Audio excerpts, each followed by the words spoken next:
Bonjour, ici Rodolphe Simoneau, bienvenue dans ce module 2 sur le SMED ou le changement rapide de série. Donc, dans ce cours numéro 7, nous allons voir l'étape 5 qui consiste à éliminer les gaspillages des activités externes. Donc, plus spécifiquement, dans ce cours, nous allons voir l'élimination des gaspillages sur les activités externes et quel est l'impact sur le processus dans sa globalité.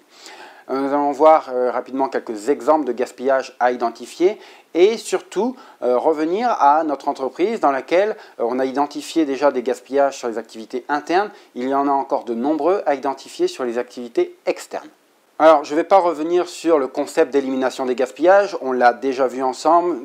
d'une part dans le cours précédent sur l'élimination des gaspillages dans les activités internes, mais surtout dans le cours, dans le module consacré aux 7 gaspillages fondamentaux du Lean Manufacturing. Donc, je vous réfère à ces deux sources pour avoir bien en tête les différents gaspillages que l'on peut observer sur les activités externes. Donc, plus particulièrement ces activités qui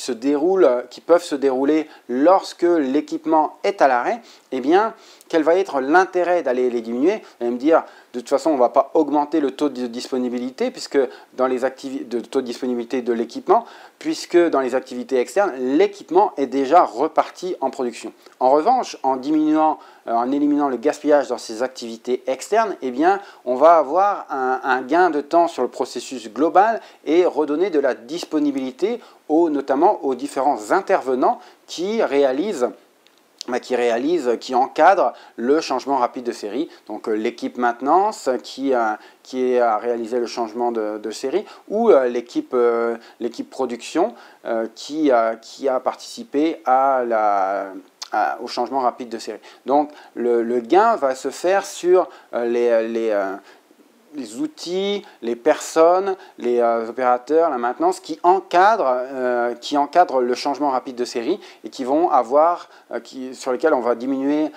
les gaspillages sur des activités connexes au changement rapide de série. Donc c'est bien important de l'avoir en tête, même si c'est moins primordial par rapport au taux de disponibilité de l'équipement cible de votre SMED, c'est quand même bien important d'avoir des activités qui entourent, ces activités externes qui entourent ce changement rapide de série, qui sont optimisées, même si ce n'est pas ça qui va augmenter le taux de disponibilité.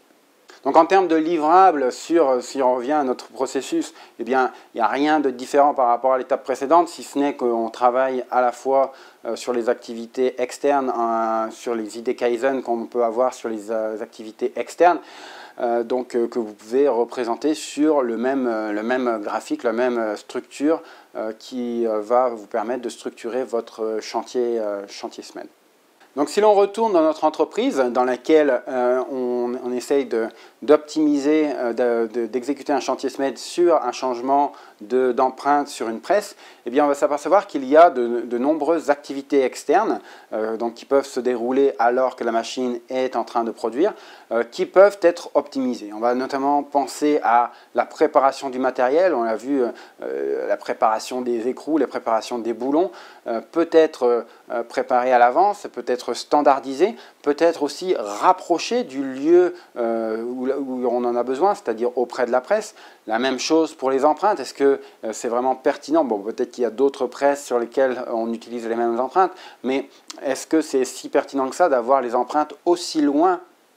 de la presse pour réaliser le changement d'empreinte sur cette presse? Est-ce qu'il ne serait pas plus judicieux de le rapprocher sans augmenter le gaspillage sur un autre changement? Donc, on n'a pas la vision globale, mais à en juger par les déplacements, par les mouvements de l'opératrice, il y a certainement des choses qui se font de manière externe, donc qui vont pouvoir en tout cas se faire de manière externe et qui vont pouvoir être optimisés, même si ça n'augmentera pas le temps de disponibilité de cette presse, va au moins diminuer le temps que perd cette opératrice à aller chercher, à aller compter pour préparer le matériel ou aller chercher ses empreintes. Donc c'est généralement les gaspillages typiques que l'on retrouve dans les activités externes, donc tout ce qui est associé au déplacement, au transport, tout ce qui est préparation de matériel, de matières premières, préparation des composantes, des sous-composantes, donc tout ça peut avoir des potentielles opportunités d'amélioration